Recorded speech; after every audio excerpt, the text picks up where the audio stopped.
প্রভু তুমি বলেছ রাসূল দেবে না, বলনি দেবে না ওমর, বলনি দেবে না হামজা তারি, খালিদ বিজয় সমর। প্রভু তুমি বলেছ রাসূল দেবে না, বলনি দেবে না ওমর, বলনি দেবে না হামজা তারি, খালিদ বিজয় সমর। বলনি দেবে না ওমরের যুগ, রাশেদার সেই খেলাফা, ফিরিয়ে দেবে না আলোর সমাজ, কেটে কেটে আধারে রাত। বলনি দেবে না ওমরের যুগ, রাশেদার সেই খেলাফা, ফিরিয়ে দেবে না আলোর সমাজ, কেটে কেটে আধারে রাত। পৃথিবীতে আর তুমি কভু দেবে না খুলে সোনালি দর, বলনি দেবে না হামজা তারি, খালিদ বিজয় সমর। বলনি দেবে, বলনি দেবে না হামজা তারি, খালিদ বিজয় সমর। আল্লাহ রসুলের একজন সাহাবী এসে রসুলকে সালাম দিয়ে বললেন, ওগো আল্লাহ রসুল, আজও আমার কানে ভাসে জাহিলিয়াতের যুগে আমার নিজের কন্যা সন্তানকে জীবিত দাফন করে রেখেছে। রসুল করিম সাল্লাল্লাহু আলাইহি ওয়াসাল্লাম বললেন, তোমার ঘটনাটা আমাকে শোনাও। সাহাবী বলতেছিল, ওগো রাসূল, আমার যখন প্রথম কন্যা সন্তান হলো আমাকে সংবাদ দেওয়া হলো তুমি কন্যা সন্তানের বাবা হয়েছ। রসুল গো, আমি আমার ঘর থেকে পলায়ন করলাম একেবারে 5 থেকে 6 বছর পর। যখন ঘরে ফিরে আসলাম, ফিরে আসার পরে দেখি ফুটফুটে একটা বাচ্চা আমার ঘরের মধ্যে, ফুটফুটে একটা বাচ্চা। এই বাচ্চাটা খেলাধুলা করছে। আমি আমার বিবিকে জিজ্ঞাসা করলাম, এই বাচ্চাটা কার? বিবি বললে, এটা আপনার বাচ্চা। ওগো রাসূল, এটা শুনে আমার দিলে এতটা গোস্সা হয়ে গেল। আমার এই মেয়েটা এত অনুগত ছিল, আমি তাকে ডাকলে আমার কোলে এসে বসতো, আমাকে বাবা বাবা বলতো, আমাকে বাবা বাবা বলতো, আমাকে জড়িয়ে ধরতো, চুমো খেত, বড় আদর করতো। এই 5 থেকে 6 বৎসরের কন্যাটা। ওগো রাসূল, একদিন তার মাকে বললাম, মেয়েটাকে সাজিয়ে দাও, তাকে নিয়ে আমি একটু ঘুরতে যাব। রাসূল গো, আমি তাকে নিয়ে যখন মরুর প্রান্তে গেলাম, সেখানে গিয়ে আমি একটা কূপ খনন করলাম। ওগো রাসূল, কূপ খনন করার পর উপর থেকে আমার কন্যা সন্তানটা বারবার বলতেছিল, আব্বাজান এই কূপটা খনন করে কি করবেন? আব্বাজান এখানে গর্ত করছেন, গর্তটা খনন করে কি করবেন? আমি আপনার কাছে জানতে চাই। আমি বলতেছিলাম, তুমি চুপ করে দাঁড়িয়ে থেকে দেখো, যতক্ষণ আমি এটাকে খনন করি তুমি দেখতে থাকো। এরকমভাবে কূপটাকে যখন খনন করা হয়ে যায় আমি উপরে উঠে আসি। ওগো রাসূল, উপরে উঠে এসে বলতেছিলাম, কন্যা দেখো তো কত গভীর হলো। ওগো রাসূল, এই কন্যা সন্তানটা যখন নিচে এরকম উঁকি মেরে দেখতেছিল, রাসূল গো, আমি তাকে নির্দয় নিষ্ঠুরের ন্যায়, পাষাণের ন্যায় পিছন থেকে ধাক্কা দিয়ে ওই কূপের মধ্যে ফেলে দিলাম। রাসূল গো, যখন কূপের মধ্যে ফেলে দিলাম, সে আঘাত পেয়ে কান্না করতেছিল, বলতেছিল, আব্বাজান আমাকে এখানে কেন ফেলে দিচ্ছেন? কারণটা কি? ওগো আব্বাজান, আমাকে এখানে কেন ফেলে দিচ্ছেন? ওগো রাসূল, আমার হৃদয়টা এত পাথর ছিল, এত কঠিন ছিল, আমি তখন মাটি চাপা দেওয়া শুরু করলাম। শুধু বালি চাপা না, তাকে পাথর দিয়েও চাপা দেওয়া শুরু করলাম। এক পর্যায়ে যখন তার গলা পর্যন্ত পৌঁছে গেল, তখন চিৎকার করে বলতেছিল, ওগো বাবাজান, আমাকে কেন এত কষ্ট দিচ্ছেন? আপনি আমাকে কেন কষ্ট দিচ্ছেন? কি কারণে আমাকে মাটি চাপা দেওয়া হচ্ছে? আব্বাজান, আমি জানতে চাই। আমি তার কোনো কথা শুনি নাই, আমি নিষ্ঠুরের নেই, নির্দয়ের নেই, বালিগুলো দিয়ে তাকে একেবারে জীবিত সেখানে জ্যান্ত কবর দিয়ে এসেছি। রাসূল গো, এখনো যখন আমি নামাজে দাঁড়াই, যখনও কোনো জায়গায় যাই, আমার দিলে ওই ঘটনাটা উদ্রিক জেগে ওঠে, আমি আর শান্তি পাই না। আমাকে রব কি মাফ করে দিবেন? আমাকে কি রব মাফ করে দিবেন?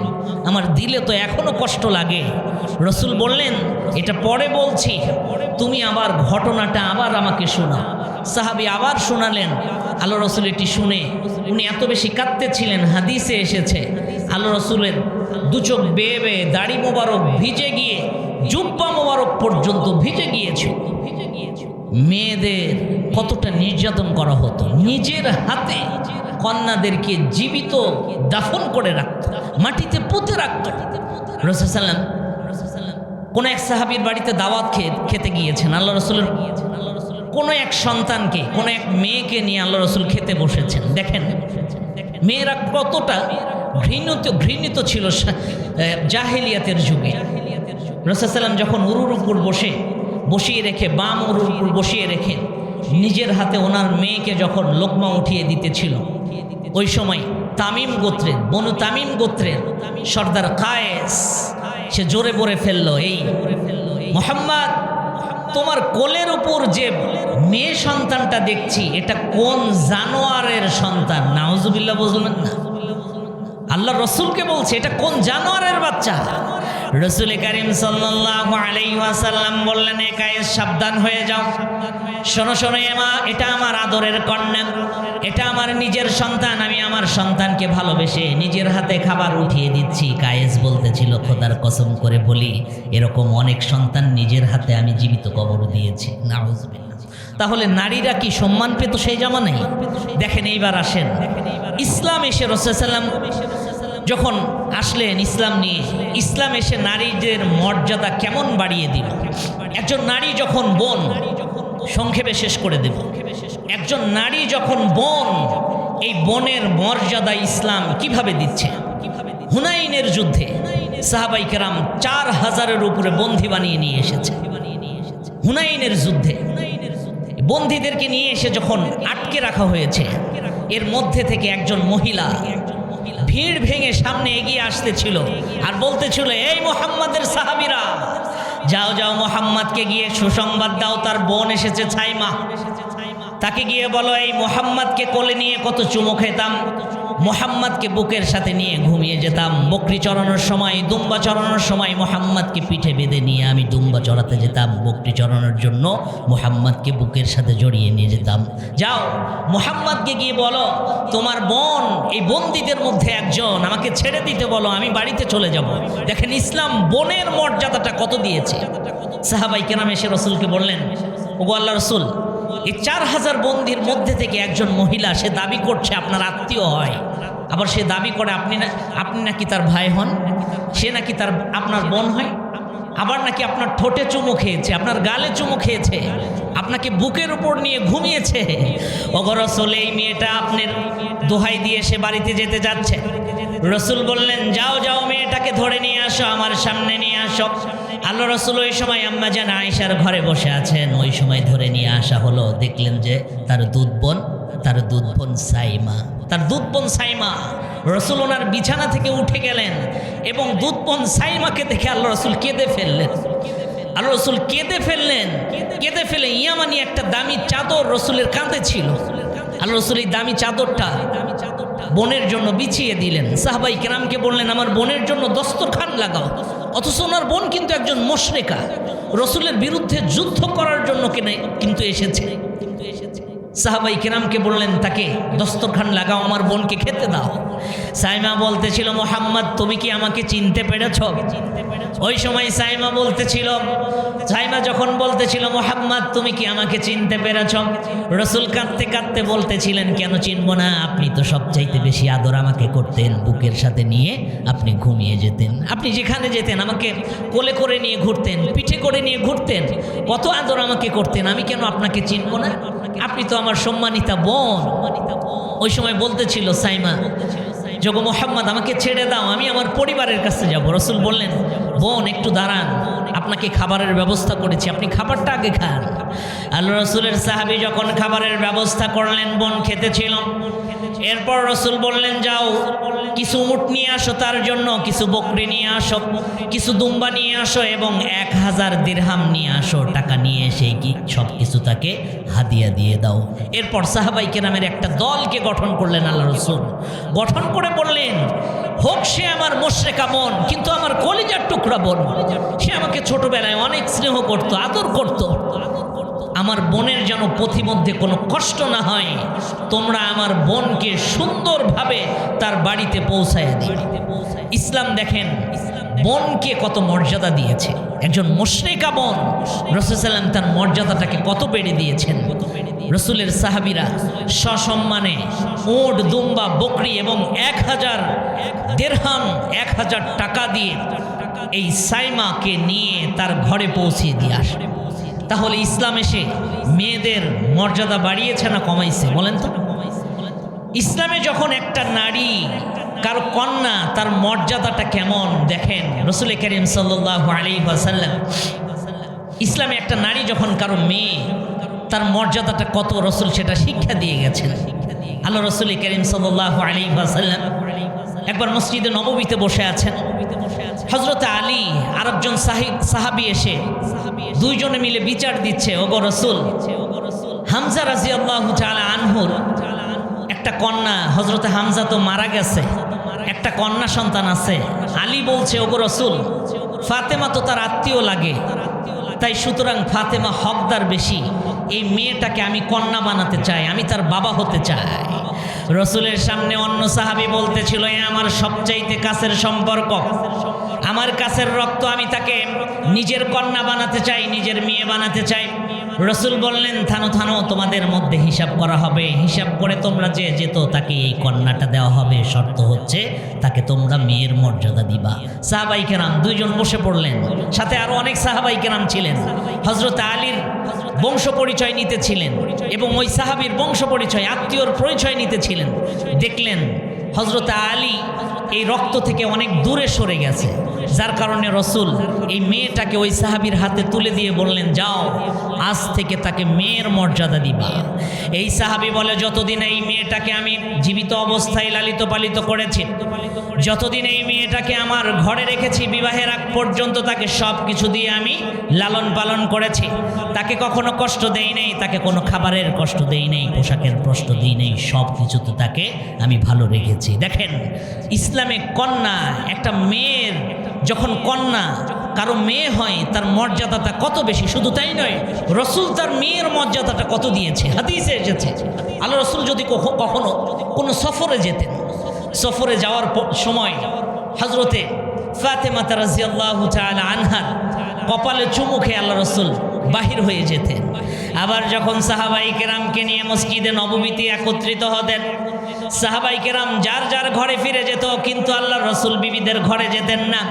উনি সর্বপ্রথম ওনার দুলালি, আদরের দুলালির কন্যা হযরতে ফাতেমার ঘরে ঢুকে যেতেন, ফাতেমার ঘরে গিয়ে চুমু খেয়ে তারপরে ঘরে ফিরে যেতেন। ফাতেমার জন্য কোনো না কোনো কিছু নিয়ে আসতেন, কতটা ভালোবাসতেন। হযরত আলীর সাথে যখন হযরতে ফাতেমা রাদিয়াল্লাহু তাআলা আনহার বিবাহের ব্যবস্থা করা হয়, ওই সময় রাসূল বড় বেদনাদায়ক কষ্ট নিয়ে বলতেছিল, আলী রে, জেনে রাখো এটা কিন্তু ফাতেমা, আর ফাতেমা হচ্ছে আমার কলিজার টুকরা, তুমি যদি আমার কলিজার টুকরাকে আঘাত দাও, শুনে রেখো আমাকে আঘাত দেওয়া হবে। আর এটাও জেনে রেখো, তুমি যদি আমাকে আঘাত দাও, রব্বে কারিমকে আঘাত দেওয়া হবে। সুতরাং ফাতেমাকে তোমার হাতে তুলে দিলাম, আমার কন্যাটাকে তুমি দেখে রাখো, আমার কন্যাকে কখনো কষ্ট দিবা না। ইসলাম যখন একটা নারী কন্যা কারো মেয়ে তার মর্যাদাটা কত বেশি করে দিয়েছে, তাহলে ইসলাম মেয়েদের সাথে ভালো আচরণ করেছে না খারাপ আচরণ করেছে? কথা বলেন। ভালো। এইবার আসেন, ইসলামে একটা নারী যখন কারো স্ত্রী, কারো বউ, এটা তো বুঝছেন, বাংলা তো বুঝছেন ইনশাআল্লাহ, স্ত্রীও তো বাংলা। একটা নারী যখন কারো স্ত্রী, কারো বিবি, এই সময় ইসলাম তার মর্যাদাটা কত বেশি বাড়িয়ে দিয়েছে।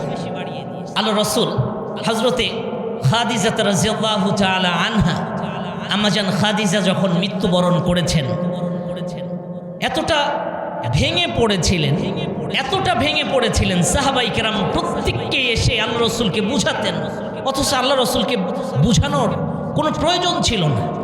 ওনার সহধর্মিণী যখন খাদিজা মৃত্যুবরণ করলেন, ওই সময় ভেঙে পড়েছিলেন, কিন্তু আল্লাহ রাসূল বিবিকে কত বেশি ভালোবেসেছেন। হযরতে খাদিজা রাদিয়াল্লাহু তাআলা আনহার একজন আত্মীয় ছিল, একজন মহিলা ছিল। এই মহিলাটা হযরতে খাদিজা রাদিয়াল্লাহু তাআলা আনহার আত্মীয় হয়। কথা, চলাফেরা, ওঠা বসা সব কিছু আম্মাজান খাদিজার সাথে মিলে যায়। রাসূল কারীম সাল্লাল্লাহু আলাইহি ওয়াসাল্লাম একবার ঘরের মধ্যে বসে খাবার খাচ্ছেন। আম্মাজান আয়েশার ঘরে খাবার খাচ্ছেন, বাহির থেকে আওয়াজ আসছে তার ওই আত্মীয়র, আম্মাজান খাদিজার আত্মীয়র আওয়াজ এসছে, ওই মহিলাটার আওয়াজ এসছে। আওয়াজ শুনে রাসূল খাবার খাওয়া ছেড়ে দিলেন। উনি ভাবতেছিলেন আমার খাদিজা বুঝি ফিরে এসেছে, কণ্ঠের সাথে মিলে গেছে। উনি খাবার ছেড়ে দিয়ে দাঁড়িয়ে গেলেন, বলতেছিলেন আমার খাদিজার কণ্ঠ কতদিন ধরে আমি শুনি না, আয়েশারে আমার খাদিজা বুঝি চলে এসেছে। ওই সময় আম্মাজান আয়েশা বললেন, জি ইয়া রাসূলুল্লাহ, আমরা তো সুন্দরী বিবি, কুমারী বিবি, আপনি একটা বাকেরা বিবি, বৃদ্ধা বিবির জন্য কেন এত উদ্রেক হন? আমরা তো কুমারী বিবি, আমাদের দেখে তো এত উদ্রেক হন না, এত তো খুশি হন না। রাসূল বলতেছিলেন, শোনো শোনো শোনো শোনো, খাদিজা আমার যত উপকারে এসেছে, তোমরা একজন আমার কোনো উপকারে আসো নাই। পুরা মদিনার বুকে সবচাইতে ধনী ছিল খাদিজা, আমার ইসলামের জন্য সব কিছু বিলিয়ে দিয়েছে। দাওয়াত দিয়ে যখন আমি বাড়িতে ফিরতাম, তার নিজের আঁচল দিয়ে আমার চেহারাগুলো ধুলিবালি মুছে দিত এবং বলতো, ওগো রাসূল আপনার কি কোনো কষ্ট হয়েছে? সে আমাকে ভালোবেসে তার সম্পত্তিগুলো দিয়ে শেষ করে ফেলেছে। খাদিজা আমার এতটা প্রিয়, প্রত্যেকটা সুখের সময় সে আমার পাশে ছিল, প্রত্যেকটা দুঃখের সময় আমার পাশে ছিল, যার কারণে তার আত্মীয়র কণ্ঠ শুনে আমি ওই সময় দিশেহারা হয়ে যাই, না জানি আমার খাদিজা আবার ফিরে এসেছে। তাহলে কতটা স্ত্রীকে ভালোবাসতেন, কতটা স্ত্রীকে মহাব্বত করতেন। শুধু তাই নয়, রাসূল সাল্লাল্লাহু আলাইহি ওয়াসাল্লাম যখন কোনো সফর করে ঘরে ফিরতেন, আম্মাজান আয়েশা রাদিয়াল্লাহু তাআলা আনহা বলেন যে স্ত্রীদের মর্যাদা কেমন দিতে হয় রাসূল সেটা শিখিয়ে গেছেন। আর রাসূল যখন ঘরে ফিরতেন, ফিরে যখন দেখতেন হযরতে আয়েশা রাদিয়াল্লাহু তাআলা আনহা উনি জাঁতা ঘুরাচ্ছেন, জাঁতার নিচে ময়দা এগুলো পিষছেন, রাসূল করিম সাল্লাল্লাহু আলাইহি ওয়াসাল্লাম ব্যথিত হৃদয়, পুরো শরীর ধুলিবালি দিয়ে মেখে গেছে। এমতো অবস্থায় এসে আম্মাজান আয়েশা বলেন যে রাসূল এসে আমার হাতে হাত রাখতো, হাতে হাত রেখে আমার চোখে চোখ রাখতো, মুস্কি হেসে আমার সাথে জাঁতা ঘুরাতে থাকতো। আর আমরা আমাদের নিজেদেরকে একটু আমাদের বিবিদের সাথে মিলিয়ে দেখি, আমরা কি কখনো আমাদের বিবিদেরকে এতটা মূল্যায়ন করেছি? আমরা যখন বাহির থেকে হাট বা বাজার অথবা ক্ষেত খামার থেকে ফিরে আসি, এসে যদি রান্নাটা যদি একটু দেরি হয়, অনেক সময় তাদের গায়ে আমরা হাত উঠাই কি উঠাই না, গালাগালি করে, এই মিয়া আপনি তো বেয়াকুব। একটা মেয়ে, আপনার ভাবা উচিত, একটা মেয়ে তার মা বাবার 20 থেকে 22 বছরের ভালোবাসা ফেলে একটা রাতে আপনাকে আপন করে নিয়েছে।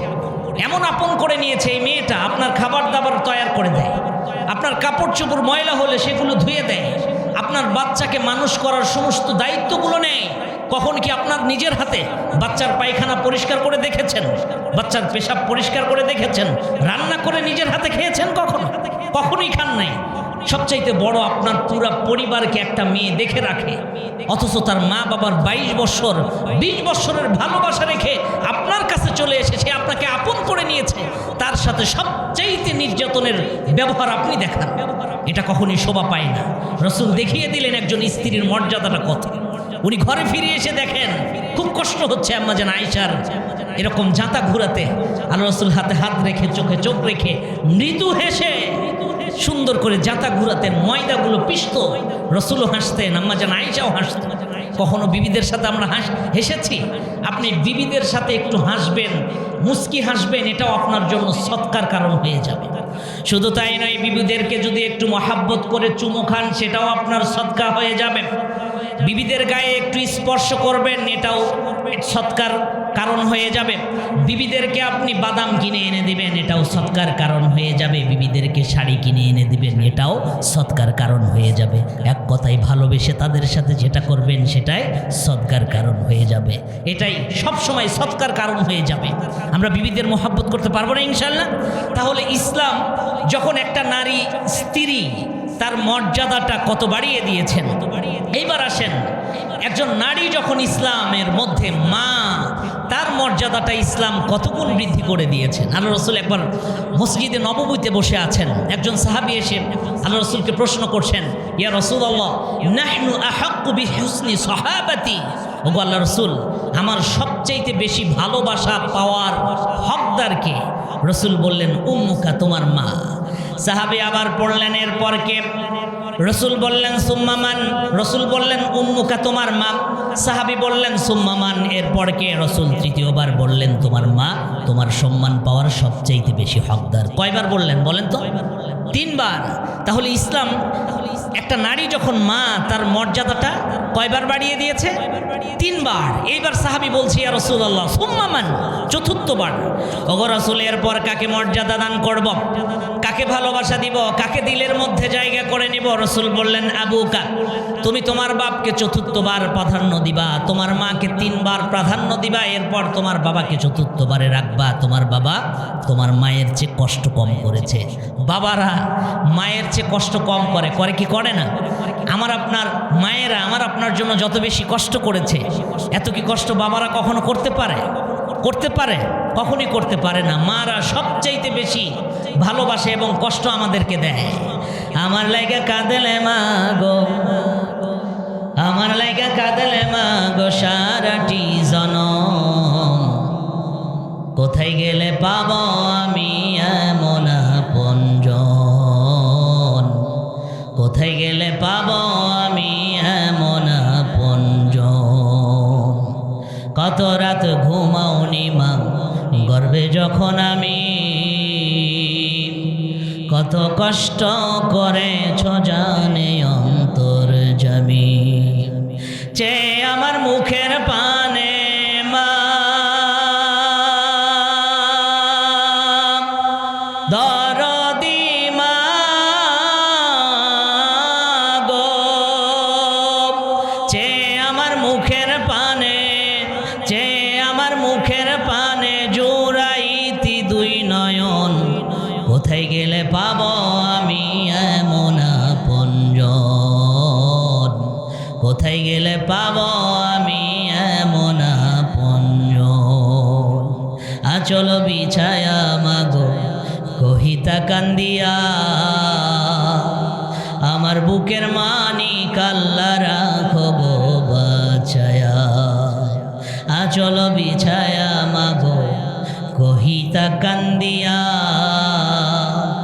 আমার বুকের মানি কাল্লা রাখো গো বাছায়া। আমার অসুখের কালে মা দুঃখিনী মা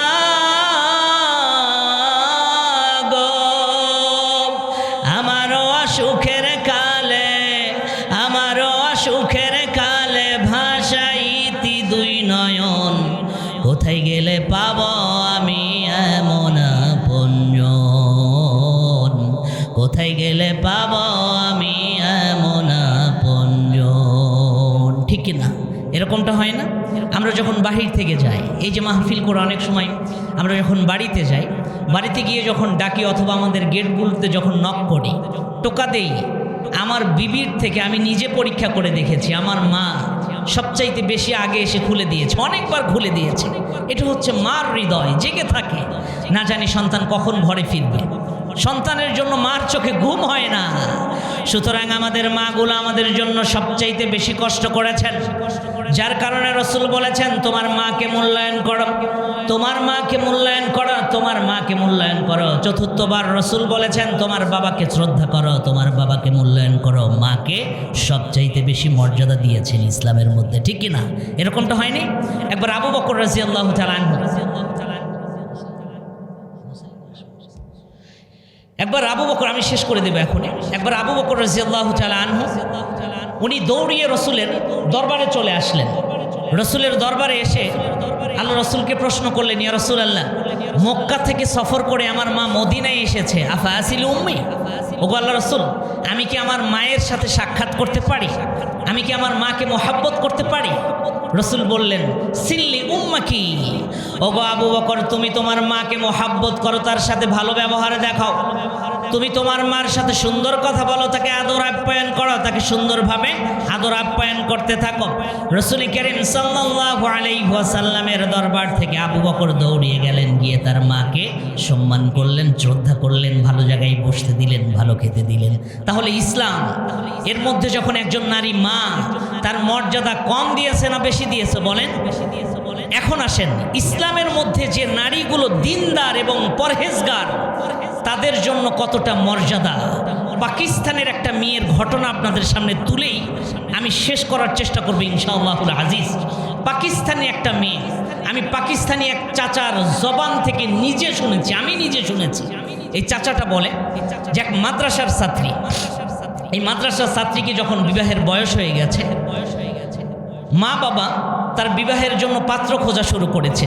ইতিমধ্যে একটা সরকারি চাকরিওয়ালা ছেলের সন্ধান পাওয়া। বলেন তো, আমরা যদি সরকারি চাকরিওয়ালা ছেলে পাই, আমাদের মেয়েগুলো দিতে চাই কি চাই না?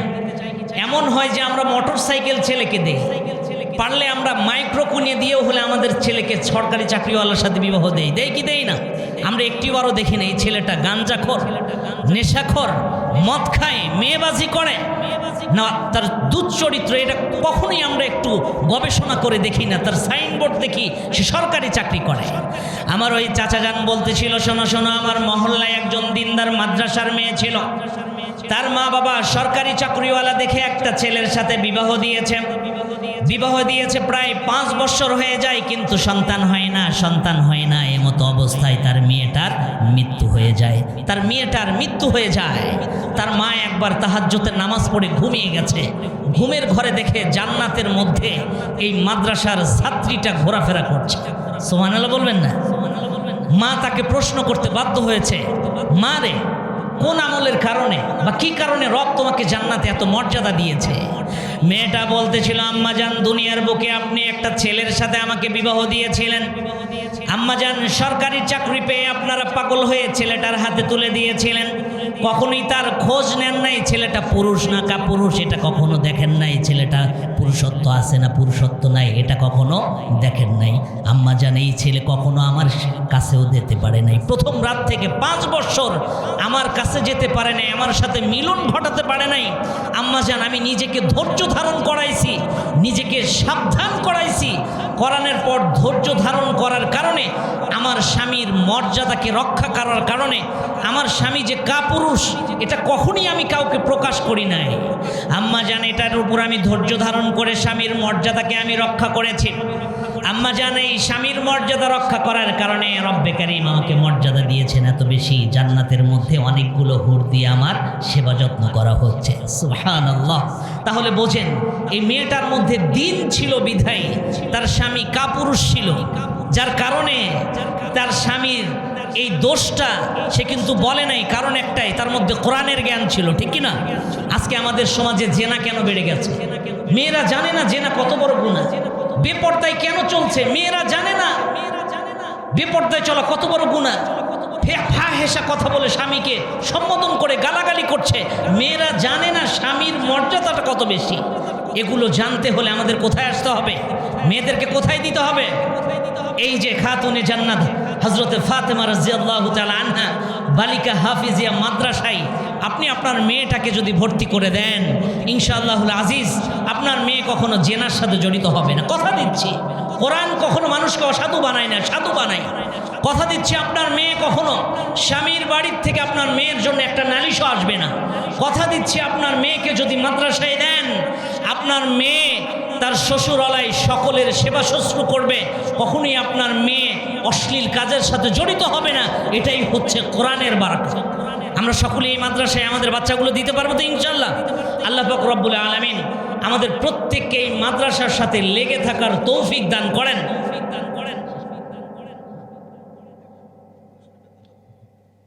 সকলেই এই মাদ্রাসার সাথে সম্পৃক্ত থাকতে পারবেন তো ইনশাআল্লাহ?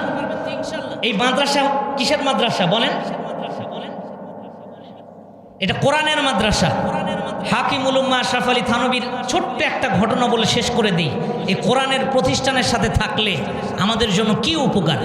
হাকিমুল উম্মাহ আশরাফ আলী থানবী ওনার কিতাবে একটা ঘটনা লিখেছে যে এক কৃষককে কবরস্থানে কবরস্থ করা হয়েছে।